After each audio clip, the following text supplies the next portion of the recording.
I'm a chef, self-trained though. I have a master's in nutrition from Bastyr University, which is a naturopathic school in Seattle, but we didn't learn plant-based there. So I learned how to eat a whole food plant-based diet online through YouTube videos with Dr. McDougall and True North. And immediately, a year after interning with the doctor and cooking for him, I moved to True North and just worked my way into teaching there.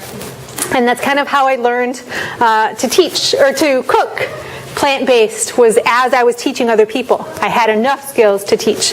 But now I love it so much that I actually opened up a physical location to teach this style of cooking, because we need hands-on lessons and we need to learn how to do it at a much younger age than you are. Your grandchildren need to learn this before they learn any other style of cooking. So I actually closed it up though this month so that I could actually build capital. So I have online classes, and I'm starting an online platform for this education. And I'm mentioning this now because I really want you guys to learn how to cook this way in a much deeper way. And I'll talk about my style is very different than most vegan cooking.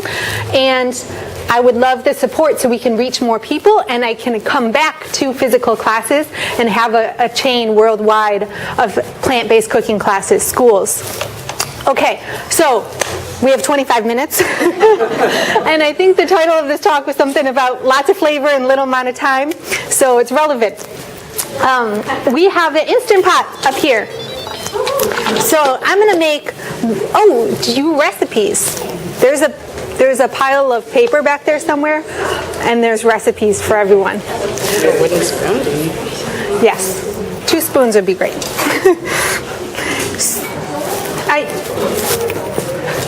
And I also need the whole Instant Pot.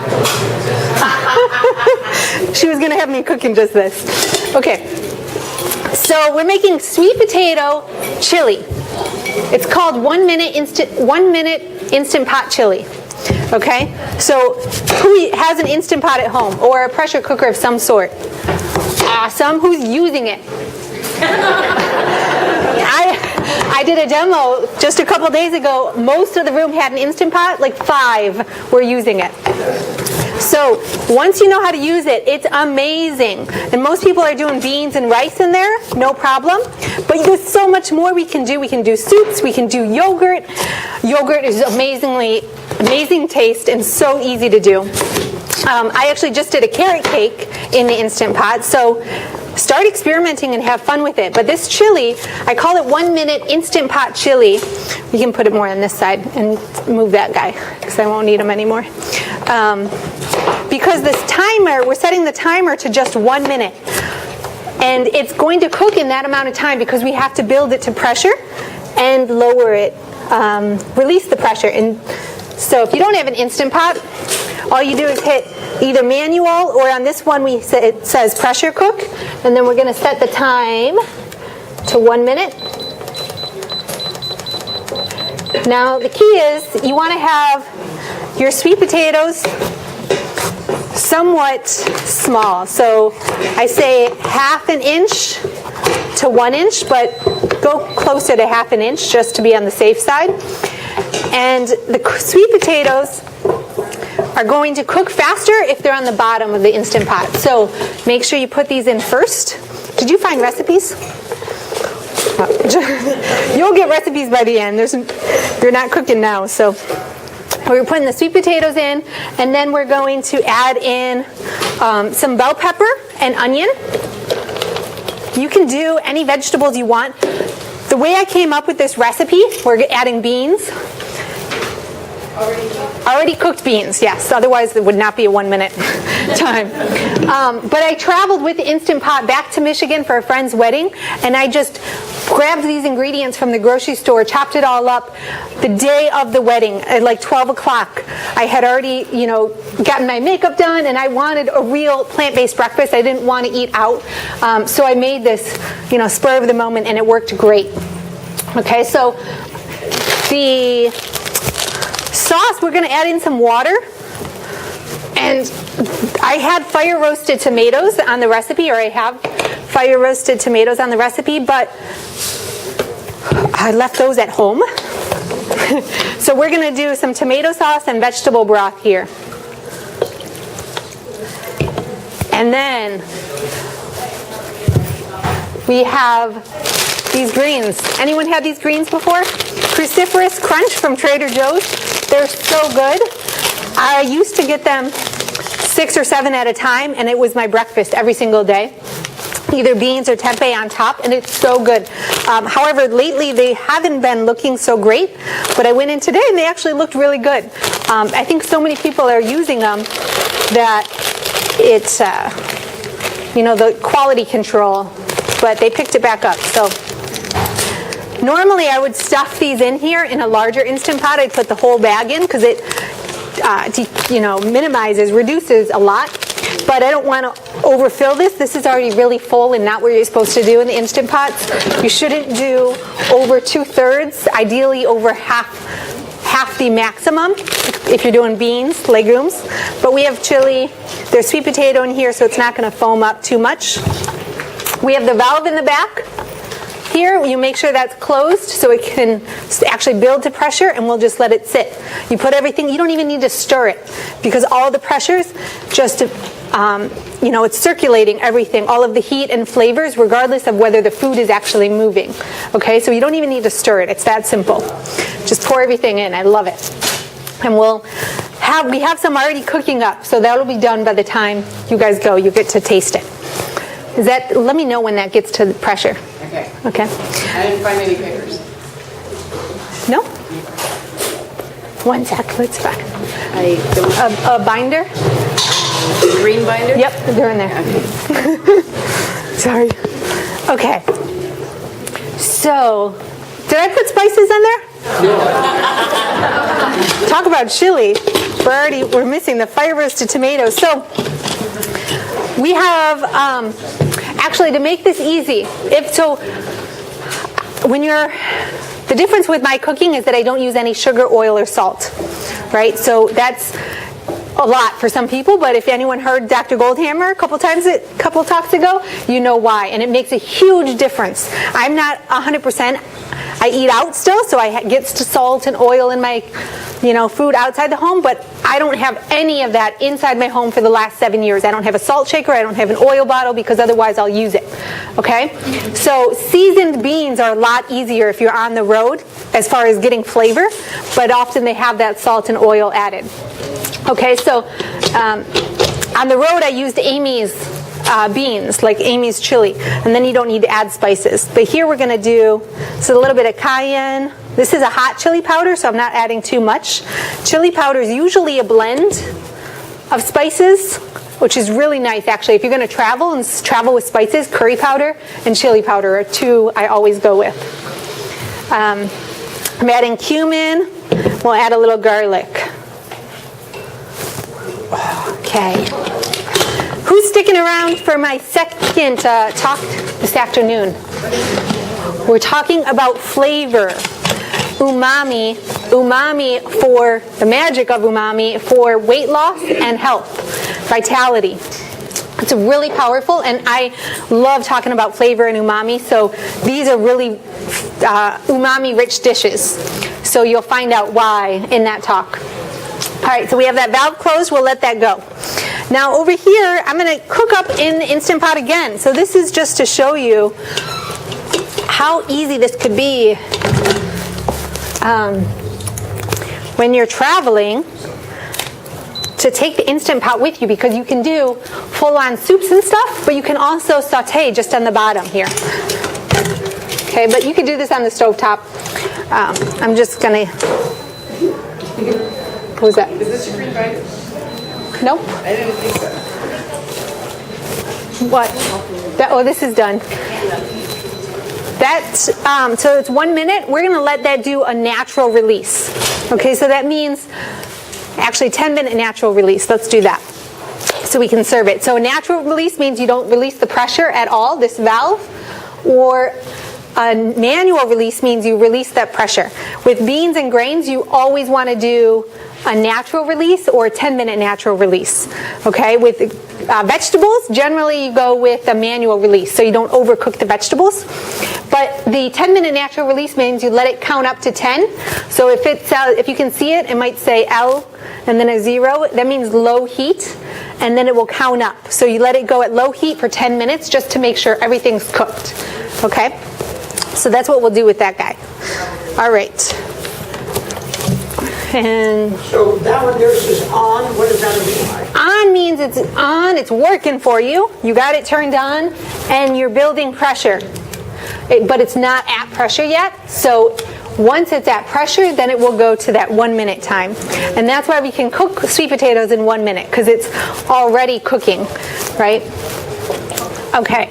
So this next recipe, if we don't get them, I'll go in the kitchen in a minute if she can't find them, but I'll email them to you or something. But I brought them in, so we have. She found the folder. Oh, she did? Yeah. Oh, great, great. She just like peek her head through and show you. She had it over here for me. Okay. No, I thought that wasn't the right folder. Yeah. Okay. So Bolognese. Both of these are on the website. That's a better idea. Okay, so they're free. All my recipes are free. I used to have a paid membership program, but now I'm going to that training and teaching how to cook. So the recipes are now free on my new website, which is at the top of the page that you don't have. It's theculinarygym.com. Okay, the Culinary Gym. And I know it's a confusing name, so I'm going to be doing a lot of branding around why my cooking school is a gym, because we're building fitness and vitality, and you'll kind of get a little bit of that in the next talk, more about how we're doing that. So I just added eggplant, mushrooms, carrot. What do we have in common here with what we're putting in? We have mushrooms, eggplant, ignore the carrot. We have tomatoes and tempeh. And the tomatoes are sun-dried tomatoes are the best. Anyone know what we have in common there? Those foods? Challenging you. Nightshades would be a good one, but we got mushrooms and tempeh, and those aren't nightshades. Umami. I kind of gave you guys a hint earlier, right? So umami is what makes this dish so amazing in flavor. You gotta come at 4 o'clock. No. But really, I'm doing an hour presentation in 30 minutes right now, and at 4 o'clock. So I can't get into how much I want to just divulge everything. But umami is the 5th taste. So there's sweet, salty, sour, bitter, and umami. And umami is like the best one. Okay? So what we're doing here is a Bolognese sauce. Who's made a Bolognese sauce before? A meat sauce, a red meat sauce. Anyone made a vegan one? Awesome. What would you use? What was it? Oh, tempeh. Yes, that's what we have here. Tempeh is really meaty, gives you that umami flavor. The key here, though, with this recipe is that we actually have multiple things that are getting you that umami. And I'm going to do it's already hot. That'll be good enough. So it's not like we're having a tempeh bolognese. We're not having an eggplant bolognese or a lentil bolognese where you would taste each individual food, and then it wouldn't taste meaty. It would taste like lentils or tempeh. Here we do a combination of all these different meaty plants, and you process them in this food processor so fine that you can't identify the individual pieces. Okay, so you don't know where the mushrooms are, where the eggplant is. You just have it all mixed together. It's gonna be good. And this one they're serving up. Hopefully they can get it to you. Let me peek my head through. Could you start serving this one? That would be great. Thank you. Okay. So they're going to start serving this. We're going to add, this is already heating, right? It's on, so I think it'll go faster though if we turn it on. Saute mode. Okay. I'm going to add some tomatoes. The recipe calls for sun-dried tomatoes, but I left those at home too. Okay, I'm in the middle of a move. I'm moving from Santa Rosa, my home and business, to Pismo Beach for a couple months, and then I'm coming back to either Petaluma or Healdsburg, but it's pretty chaotic right now for me. So I apologize. But I wanted to mention before I forget, you guys could even get it on your phone right now if you wanted to. The recipes, the first one is the 1-minute Instant Pot chili. And the second one is the Bolognese sauce, just Bolognese sauce. And if you look up either Plant Street, which is my old website, plantzst.com, but you could just do a Google search for that, or Culinary Gym, and the recipe names, and you'll find them. Okay, so we're adding broth and the tomato sauce here. Let's add. Lori, when you get a chance, will you add a little bit of water to this guy? Yeah. Thank you. Okay, so the tomatoes, the sun-dried tomatoes, those would have gone into the food processor with everything else. And you probably do it in a couple rounds like I did because you don't have a large enough food processor to do all of it. But this recipe is so good that you want to, actually we still have eggplant.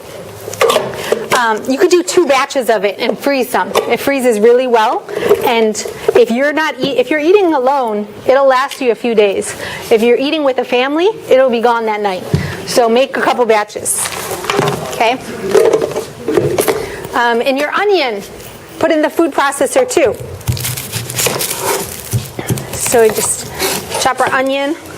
Any questions? I'm going really fast. You said you can make this when you're traveling. Like, can you plug this in your car? You know what? You can, and I haven't done that yet because I bought a battery converter to do that, and I plugged the Vitamix in first, and it blew it. So that was a waste of money. I did, but it was right at the top, like it was even out. So. But I'm committed. I want to be camping and taking the Instant Pot. This recipe, I'm using the food processor too, so that I wouldn't travel with, but the Instant Pot definitely. Okay.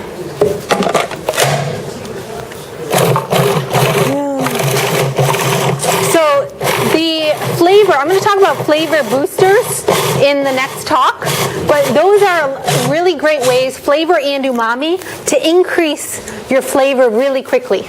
Okay?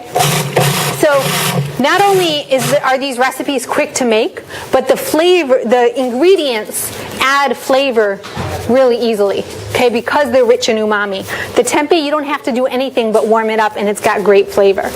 Same with the tomatoes and eggplant. But a couple other things here. I didn't put any in the chili, but, wrong way. Who's used liquid smoke before? It's amazing. It's really powerful. You wouldn't even have to put it into your food. If I just open up the container, you put it on the table next to you, that would be enough. What's in it? What's in it? It's liquid, it's smoke condensed. So I'm going to pass it around. It's probably not the healthiest.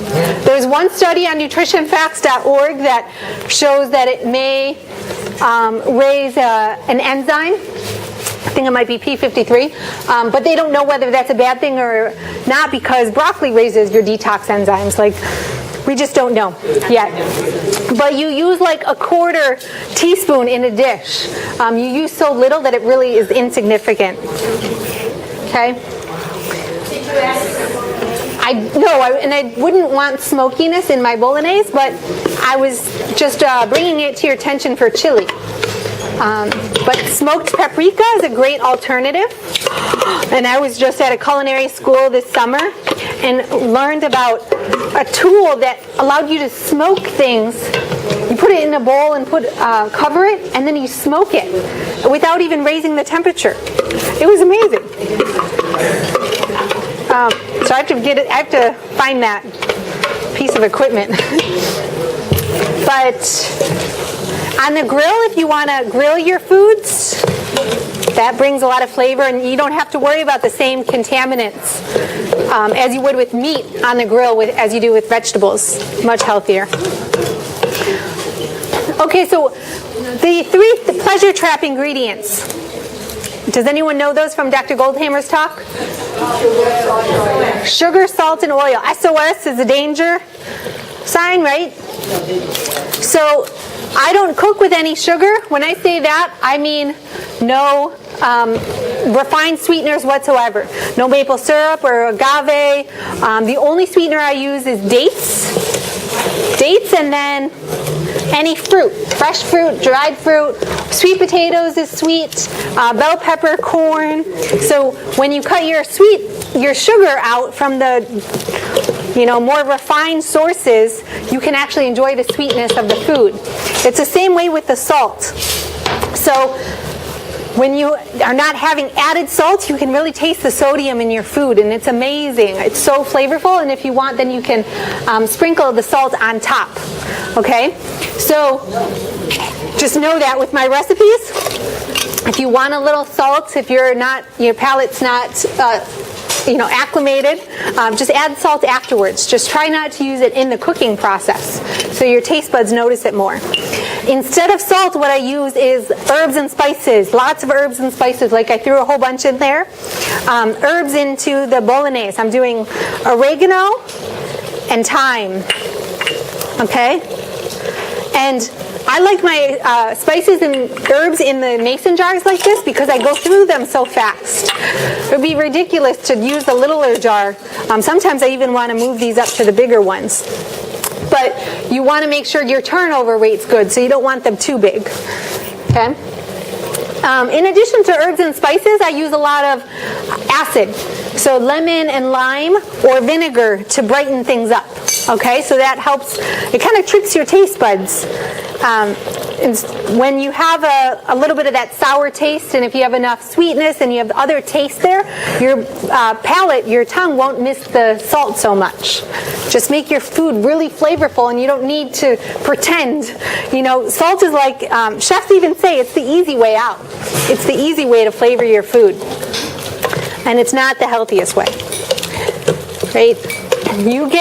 Actually, Lori, my assistant here, thank you so much, she did an analysis for the diet at True North, a week analysis. And what was the average of the sodium? Average sodium for just a whole food plant-based diet with absolutely no salt added. I think it ranged from about 400 to 1,900 milligrams. And I thought I had done the numbers wrong on the one. It was either 1750 or 1950 or something like that. But it had like chard and celery root or something. There's a lot of sodium in some. Yeah.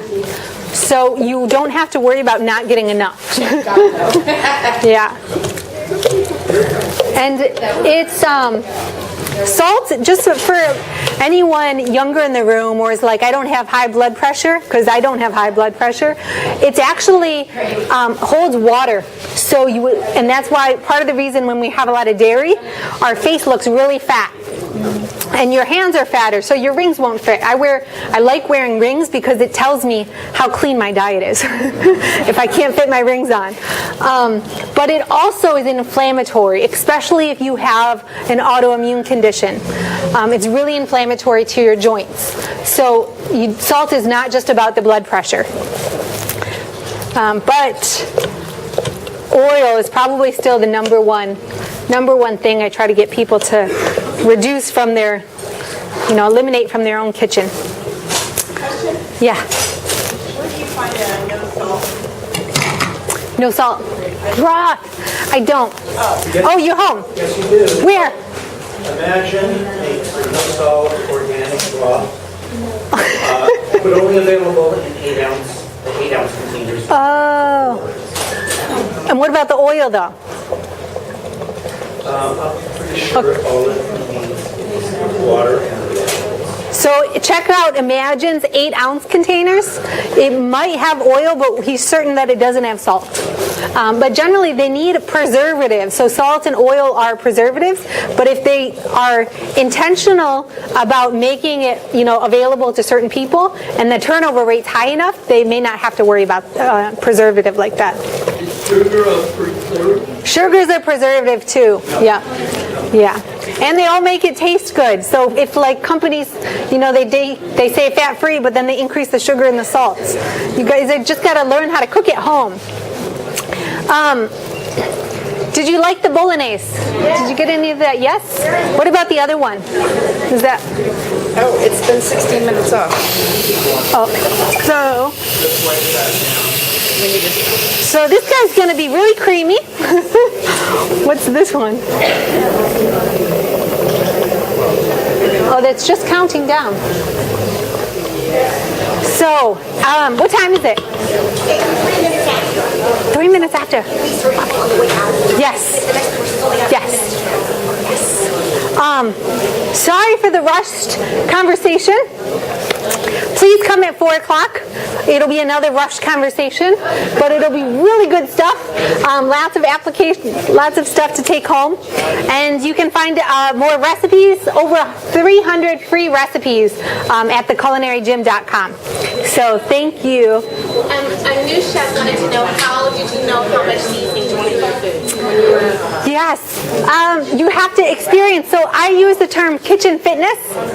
So kitchen fitness is about building your skills and comfortability, even your stamina and strength in the kitchen. The more time you spend in the kitchen, the more you learn all of the little things. Like I didn't do a lot of measuring today, but all the measurements on your recipes will work. Be a little bit careful with hotter spices, but if it's not a hot spice, you know, just add it all in there. My partner actually, he loves to add just whatever he feels like adding, really like spices from all different cuisines, and half the time it tastes bad, but he learns he learns that, you know, what goes well together and what doesn't. The other recommendation is the Flavor Bible. The Vegetarian Flavor Bible is amazing. Do you have it? No. The Vegetarian Flavor Bible. Everyone go get it. Thank you for coming, and I'll be here cleaning up if you have any questions. Thank you. Yeah. And the second one will be served in the hallway. Just take your time getting out. Thank